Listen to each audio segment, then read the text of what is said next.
Project Hail Mary was from directors Phil Lord and Christopher Miller, directors of the Lego Movie, Cloudy with a Chance of Meatballs, and the Jumpsuit movies, and creators of the Spider-Verse movies, mostly through producing.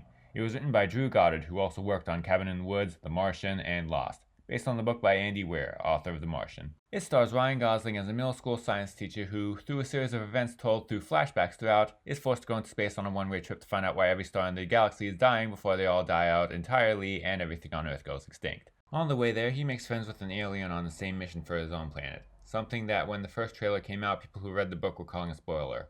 But here, that makes up most of the movie. It's kind of the hook now. And it's the movie's strongest asset, so it was a smart move to focus so much of the runtime on it. In my half-assed YouTube short review of this movie, I said that one of its strongest points was the chemistry between the leads, even if one of them is a CGI rock monster. Well, I was wrong about something. That monster was done practically, and he looks great. And so are all the other special effects, which I presume a lot of the space stuff was actually CGI, so the effects work in both regards. But anyway, one of its strongest points is the chemistry between the leads, even if one of them is a rock monster puppet. And a very likable rock monster puppet. And Ryan Gosling gives a great performance. Together they have a very convincing friendship along the lines of E.T., with a little bit of a rival near the beginning with how they learn to understand each other. And their relationship provides some very good comic relief. It's like a buddy comedy that just happens to be in space and between two people trying to save the world with science. They both help to make this a great journey. An intriguing scientific mystery that goes into science stuff without being difficult to follow, and quite a few emotional moments. And it all feels a little uplifting and hopeful, which is great in such dark times when cynicism has firmly taken hold. It's a reassurance that humanity actually can solve its problems. With this, we already have a strong contender for Best Movie of the Year. It's the best effects-heavy blockbuster we've had in a long time. Succeeds both in terms of astonishing effects and as an involving tale of scientific discovery and of friendship across galaxies.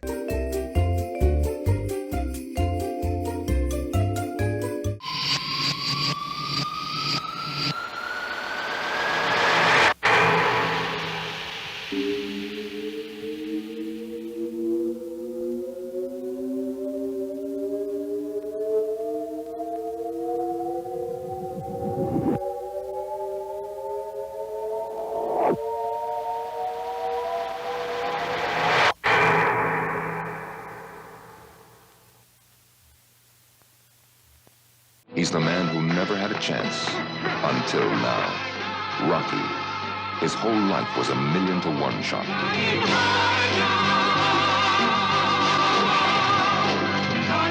His name is Sylvester Stallone, but you will always remember him as Rocky.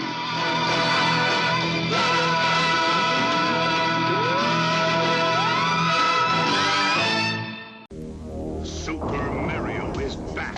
He's blasting through worlds where no one has ever been. He's taking on enemies no one else dares. This time Mario pops up power wherever he goes, so he's bigger and badder than ever before. You've never seen creatures like these. You've never had an adventure like this. It's everything you've dreamed of and worlds more. It's Super Mario 2, only from Nintendo. Now you're playing with power.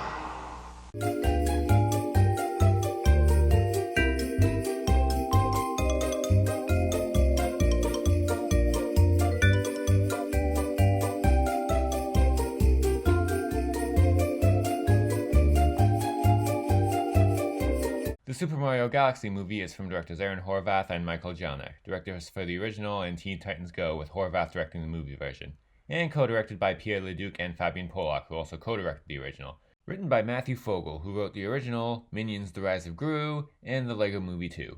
One interesting reversal for this section. A shit ton of directors, but only one writer. Anyway, the first one is probably the best video game movie I've seen, although that probably says more about video game movies. I've seen so many video game adaptations be so much better as TV shows. But that one was a fun 3.5-star movie. Nothing revolutionary, but it did the job well. It stayed faithful to the design of the games and had a decent enough story that they packed full of fun stuff. They managed to do the impossible task of making the actors not feel too miscast, so that should count for something.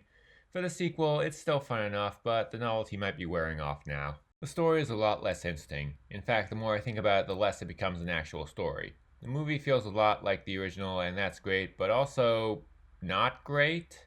Like, once again, the novelty of seeing this kind of faithful recreation on the big screen has worn off. Now I'm just kind of stuck with more of the same. Now it's starting to really sink in that this is mostly just a movie for kids and hardcore fans. But as a casual fan, yeah, more for kids. Maybe a lot of what made the original interesting comes from the fact that the brothers were kind of the new guys who had to learn to be heroes. Now they're already tough shit, and that's just not as interesting. Like, their character arc isn't as. Wait, what was their character arc? The movie is full of Easter eggs and cameos from various Nintendo characters, and they are fun for those who know them. And the animation is as good as the original. It takes us to new places, and quite a few of them look good visually. Often they have more imagination than the rest of the movie. And once again, it is fun. It just feels like it would be more fun if it wasn't so focused on being a kids' movie, beyond the references to things that older fans would like. The more I think about it, the worse it gets. I was thinking of having this be more negative than what I originally logged on Letterboxd, but I guess I enjoyed it just barely enough to get past its flaws. Besides, it's done well for itself among its target audience. I mean, there was applause in my theater when it ended. It's just kind of a step down from the original. It's not as good as the Sonic movies. I don't even think it's as good as the Minecraft movie. I know for many people that's the worst insult imaginable, but it's kind of how I feel. This is decent for what it is, but if it keeps going at this rate, by the time the third one comes out, I might not be so generous. I know Illumination isn't trying to be Pixar or whatever. They found their place as a studio that's beloved by children while their parents remain indifferent, but I can still hope that they can make something more interesting for the future of the franchise, something more fresh, or they can stay the same and kids will keep dragging their parents to it forever, and I'll have to stop complaining about movies that might not be for me anymore. A fate worse than death.